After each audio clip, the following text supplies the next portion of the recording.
Yeah, so holy smokes, a lot of stuff going on. Minnesota did not protect forward Nick Bustad. I wonder if Vancouver asked Seattle to take him and flip him to Vancouver. So many scenarios on the weekend you're hearing about the Canucks. Problem is Seattle is probably going to take wild goaltender Capo Kakinen. Okay, so that's going to cause some issues. But I was told the Canucks may be poking around Nick Bustad again. They like this guy. Heft. He's got heft. He could play the wing too. So it's getting back to Seattle, Holtby and Lind. Seattle, the word is, could take 5 goalies and then flip 2. Holtby's name continues on the weekend to be associated with Seattle in a lot of ways, Donnie. A lot of ways. We're going to find out, but I had one source tell me he'll be shocked if Holtby is still in Vancouver in a week. So Seattle's going to do with goaltenders what Vegas did with defensemen. Vegas took, I think, 13 defensemen. So you take these goalies. A lot of teams need goalies. You flip 2, you get something back. That's a scenario that I heard that could take place with Holtby for sure. Okay, here, you're not going to like this, but again, I have to do this, and then people get upset and they whine and they complain. But as of this morning, the Canucks are still in the mix for Zach Hyman, whether you like it or not. They are. Okay, as of this morning. He could end up getting a 7 or 8 year deal. Not sure Vancouver can do that, but they keep in touch with the camp. I'm not saying he's coming to Vancouver. I'm not saying they're serious contenders, but they keep in touch. They're still floating around. And if he's, if they get to 4 or 5 years, maybe they do it. But they like the player a lot. The player likes the Vancouver market.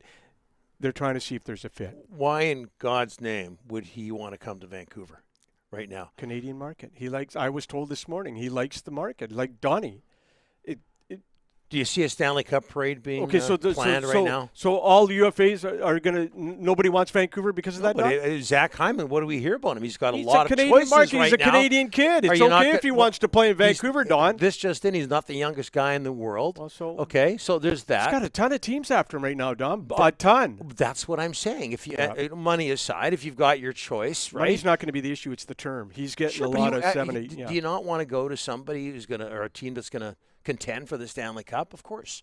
Okay, Jaden Schwartz is another player. See, you're just moving on because you know how ready I am. You're parking down the wrong avenue. Tree, I think, is what you're parking looking on the for. wrong tree avenue. Jaden Schwartz, another player the Canucks are connected with. Rumors are he could sign a UFA deal in Seattle. Arizona, Connor Garland, the Canucks have poked around a little there. Philadelphia was connected to Nate Schmidt before they signed Ryan Ellis. There was a connection between Philadelphia and Vancouver. Jalen Chatfield could be leaning towards free agency, but his agent is going to call the Canucks this week and find out. But there is a feeling that maybe they hit the market, but they're going to talk first.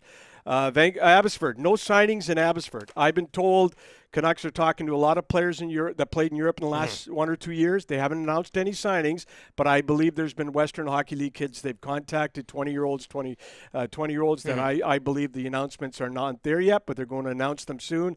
So they're talking to a lot of people, local guys as well, guys that played in Europe in the last 2 or 3 years.